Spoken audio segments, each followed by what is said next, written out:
Diri na lang sa kubangan. Or diri na lang talay. Diri lang.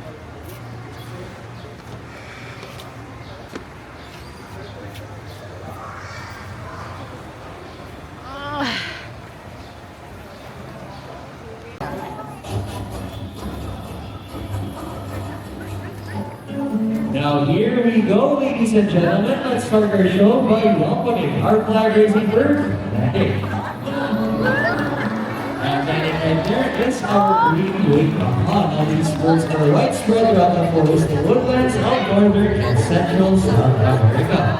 And there you go, our show is officially started. How about a round of applause for our flag raising bird, Magic?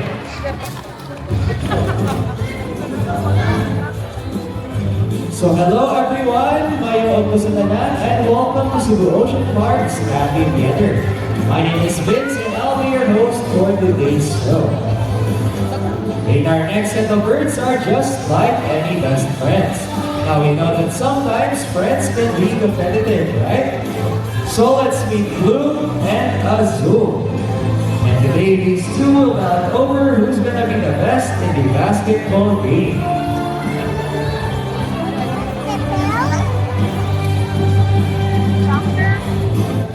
Let's go Blue, let's go Azul.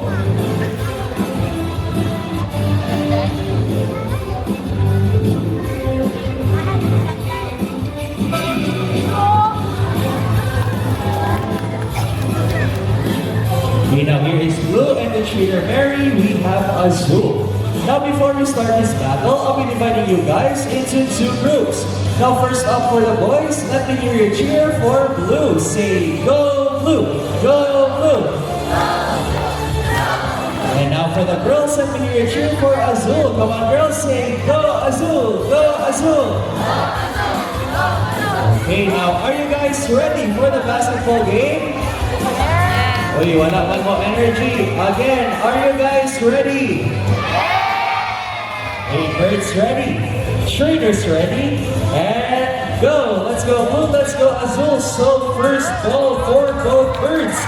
Second ball for Blue, followed by Azul. And last ball, Blue wins this game.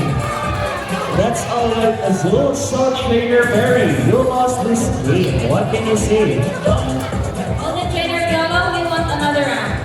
Oh, she wants another round. Are you sure about that? You want Azul to lose again? Bye-bye. Well, this time I'm pretty sure Azul and I will win. So, Trainer Mary, what race do you have in mind? I suggest the ring race. So the mechanics of this game is the first bird who can drop all 3 rings into the pool. The fastest is the winner. That is our ring race. Okay, a ring race it shall be. So remember guys, Blue has 1 point already. So cheer louder for Azul this time to win. Now, are you guys ready for the second round? Oh, you didn't know excited. Louder, are you guys ready? Hey, birds ready. Trainers ready? And go! Let's go Azul, let's go Blue. So first ring for Blue. Another ring for Blue, and what's this? Azul drops all 3 rings at the same time. What a clever technique from the girls. So, Trainer Andre, did you see that? 3 rings at the same time. What did you say? What was that, Trainer Gabriel? You guys cheated. Or did you guys really cheat? No, we didn't cheat. Azul just used her brain. So how about a round of applause for our lovely pair of birds, Blue and Azul. Okay, now up next, I need 1 adult volunteer with a money bill. Again, I need 1 adult volunteer with a money bill. So just raise your hand to come out. So you want to come down please to the stage and bring with you a money bill. 20, 50, or 100 pesos. Ella, natulog.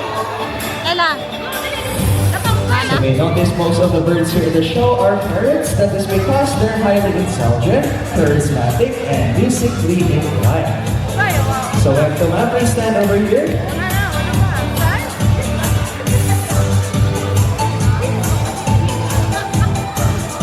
Good afternoon.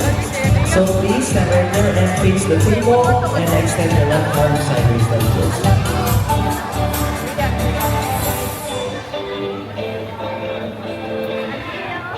Now, no matter what happens, please don't move or swing your arms. So, ate, any last words? Okay, now let's call in our money bird. There we go. Blue flies over. Gets the money. What's next, Blue? Now Blue flies back to the table and Blue wants to, there you go, donate your money. So, ma'am, is it okay that Blue donates your money? Sure. Since it's okay lang, how about the second round? This time, 500 pesos. It's for the birds. Okay, ma'am, just kidding lang. We'll return your money, but first, Blue wants a picture with you for souvenir. So just follow Trainer Andre's instructions.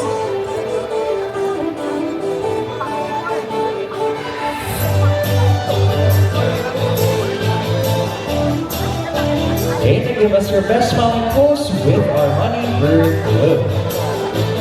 So flex your wings, Blue.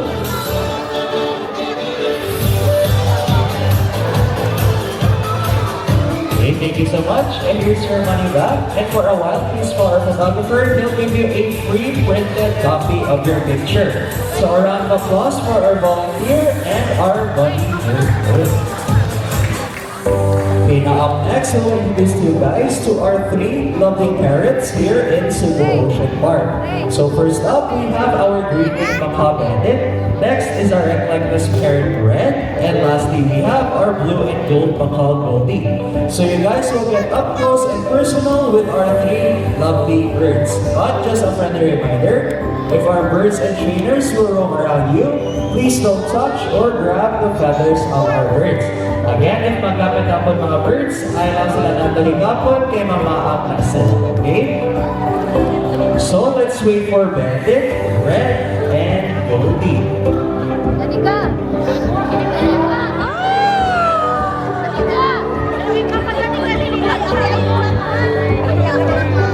So Manasha is Bandit, here is Red, and the trainer memory is Goldie.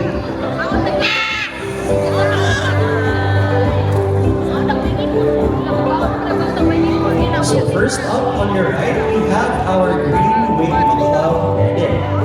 So as you can see, those birds are covered with mostly red feathers. Now their tail and their wings are blue and green. Now that bird has a white-naked face striped with small red feathers. Now Bandit's scientific name is Arachnopterus. Now Bandit, say hi to everyone. Say hi! How about the other side, Bandit? Say hi! Now here on your left, we have our blue and gold macaw goldie. So blue and gold macaws, as you can see, are covered with a beautiful shade of blue on their backs, and their belly and inner wings are solid yellow, while their eyes and beaks are solid black. So those birds are typically widespread throughout the countries of Peru, Brazil, Bolivia, and Paraguay. So here in Cebu Ocean Park, we have 3 blue and gold macaws. And right here, after the basketball, we want to see blue and see azul. Now Goldie up there will also have her own segment later. Now Goldie's scientific name is Ara aragona. Okay, now lastly here in B, we have our Eclectus parrot red. Now these birds are unusual from other kinds of parrots. That is because of their extreme sexual dimorphism. Meaning you can easily identify if it's a male or a female Eclectus parrot. So right here is a female Eclectus parrot because of her bright red colored feathers. So as of the males, they all typically have bright green colored feathers. So once again, if makita mo sila sa wild, if it's red, it's female. And if green sila, ay male. Now red scientific name is Eclectus ruratus, and she can live for up to 30 years old. Meanwhile, our macaws, Bandit and Goldie, can typically live up to 60 to 70 years old. Now lastly, did you know that parrots are monogamous? Meaning they'll only have one partner for their entire lifetime. And that is it for our 3 lovely birds. Once again, we have our green macaw bandit, our eclectic parent red, and our blue and gold Mama.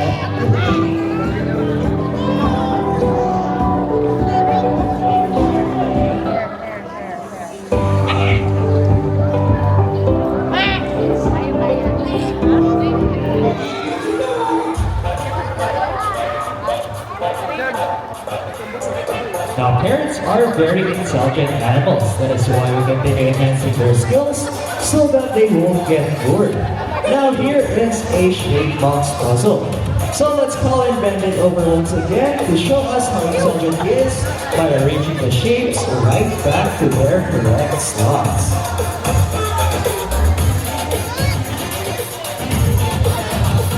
Now, even though this is a learned behavior, this is not possible without Bandit's intelligence, memory, and perception.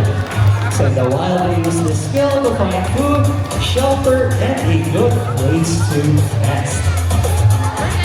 Last shape, Bandit.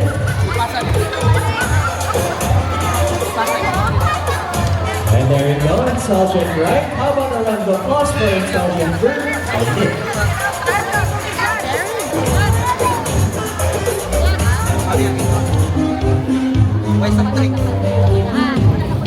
Okay, now here is a ball which I'll hide under one of these 3 silver cups.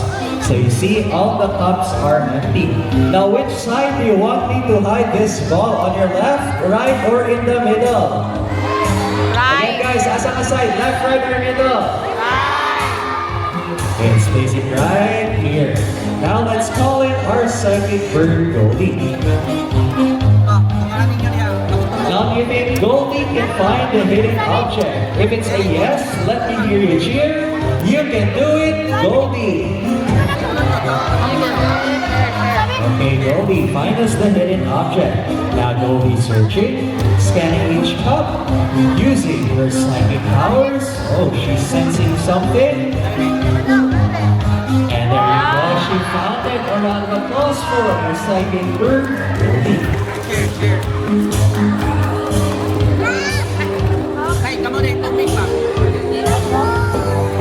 Okay, so earlier we've shown you our parrots. Now up next, let me introduce to you guys to our 3 lovely cockatoos here in Cebu Ocean Park. So around the globe, we have 21 different species of cockatoos. Now they're classified and identified because of their white feathers, black curved bills, and a prominent crest on their head. So we will introduce to you guys to. First up is our sulfur-crested cockatoo Niti. Next is our umbrella cockatoo Nigel. And lastly is our Moluccan cockatoo Snow. So once again, you guys will get up close and personal with our 3 lovely birds. So just a friendly reminder once again, if our birds and trainers will roam around you, please don't touch or grab their feathers. Again, ayaw lang natin higapon mga birds, kaya mga sila. Now let's call it Snow, Niti, and Nigel.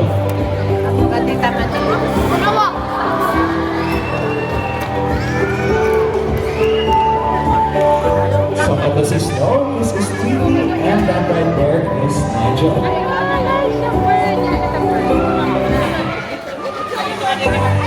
So first up here, we have our sulfur-crested cockatoo Niti. Now these birds prefer their habitats along the edges of tropical and subtropical rainforests. So you see they are primarily white with black beaks, and they have a distinctive sulfur yellow crest on their head. So kani siyang feather sa head, ngunit tinatawag na crest. So kani siya. Now Niti also has bright yellow underside wings. Niti scientific is the Atula Verda. Now there on your left is our umbrella cockatoo Nigel. The umbrella cockatoos are known as the white cockatoos or the great white crested cockatoos. That is because of an early white crest, which will raise up like an umbrella. So manakres ni Nigel Osaka, mura siya umbrella. So if you compare Tweety and Nigel, you can tell the difference as Tweety has a yellow crest, while si Nigel has a pure white crest. Now Nigel's scientific name is Cockatoo Kakatua, Alba. Now, lastly down there, up there, with Junior Andre, is our Malungkit Kakatus. Malungkit Kakatus are endemic in the Surround Archipelago of Eastern Indonesia, and they're classified as the largest among the wild kakatus. So they're also known as the Sahiti Kakatu because of their pinkish white colored colors. Now, snow scientific name is Kakatua lodosensis. So as you can hear, these birds are very loud and they can mimic almost any sound. So we call them as mimicry behavior. So muna sila ng mga birds na mapastoria. In general, they raise their crest as a sign of communication and indication of their mood, whether they're happy, frightened, or during mating. Now, Tweety and Nigel, they can typically live up to 40 years old. Meanwhile, our Malungkit Kakatus snow can live up to 70 years old. And that is it for our 3 Malungkit Kakatus here in Cebu Ocean Park. Once again, we have our Malungkit Kakatus snow, our sulfur-crested Kakatu Tweety, and our umbrella Kakatu Nigel.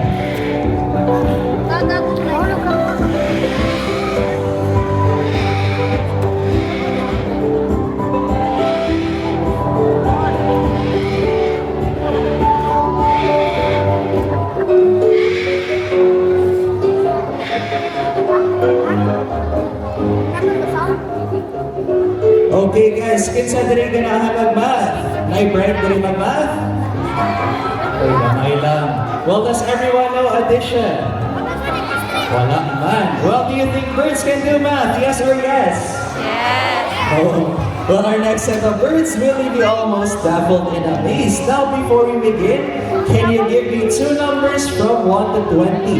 Again, a gaikog number from 1 to 20. 9 daw. Okay. Give me another number. Dapat ako ang number. 8. Okay. 9 plus 8. So, ang equation na to is 9 plus 8. Now, we all know the answers, right? But we must not tell the answers just yet. And before we call in our math wizard, I'll be shuffling these numbers first.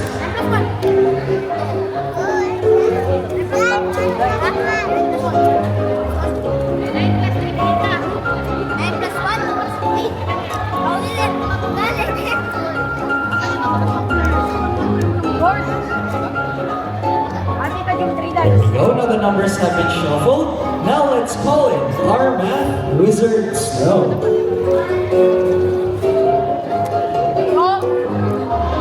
Okay, Snow, your equation is 9 plus 8. Again, Snow, 9 plus 8. Wala na ng time si Snow mag-study sa iyang modules. Try na tayo friend modules si Snow mag-math, guys. Okay, Snow, are you ready? Alright, Snow, so give us the first number. Okay, Snow picks number 1. Now, is the first number correct? Yes. Uy, murag dili mo sure. Again, is the first number correct? Okay, Snow, finish your answer up to the second number. Oh, there we go. Snow picks number 7. So 9 plus 8 equals 17. A round of applause for our math wizard Snow. So, naka-bright si Snow mag-math, guys.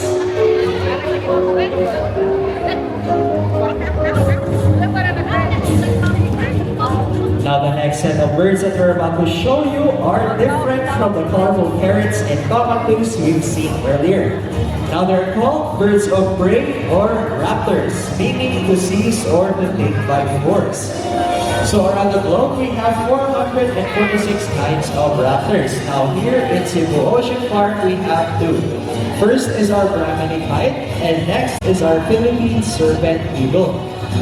So before we call in our raptors, may I request everyone to please settle down and please do not touch or grab the bird. Again, please settle down and please do not touch or grab the bird. Now they're classified because of their excellent eyesight, sharp beaks, talons, and hunting behavior. Now for our first raptor, let's call in our Brahminy kite, Kingdom.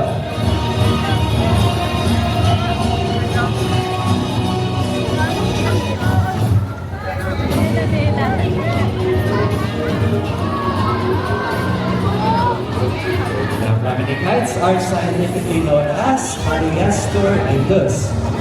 Now, these birds are widespread throughout the subcontinents of India, Southeast Asia, and Australia, where they are known as sea eagles. So here in the Philippines, we call them as Malawigs or the Southern region. These birds typically tend to feast on fish and insects, and they prefer their habitats on the wetlands, such as mangrove forests, lakes, and coastal areas. So combination of eagles, siya na ay kaming birds na division ni Kuya Kim na magpapakawin.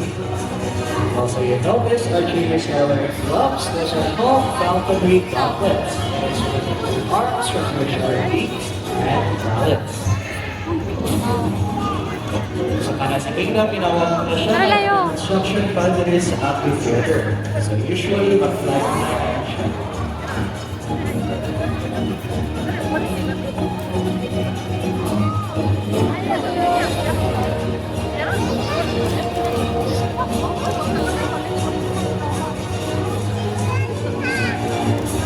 That's it for our Brahminy kite, Kingdom. So you notice our trainers are wearing gloves. Those are called falconry gauntlets. It is to protect their arms from their sharp beaks and talons. Now up next, let's call in our Philippine serpent eagle, ready.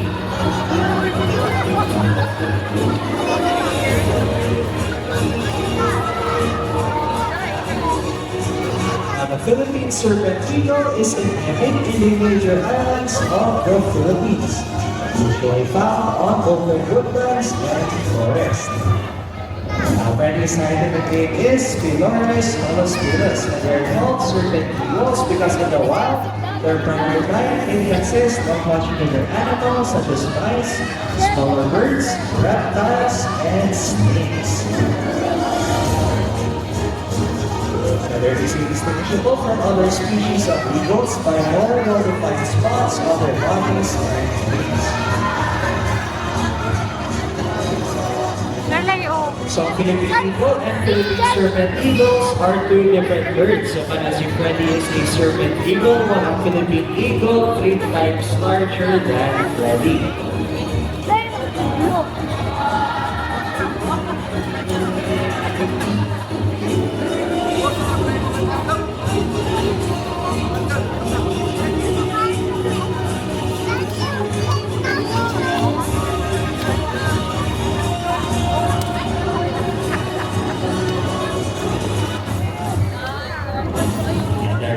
That's it for our Philippine serpent eagle, Freddy. So just a fun fact, si Freddy and Kingdom are rescued birds and they were donated by the DENR during the ECQ period. Now lastly, for our flying birds, please look up to your left as we call in our homing pigeons. So masuyo na ang pigeons guys, patawas na nila sa right. Sila Ocean Park.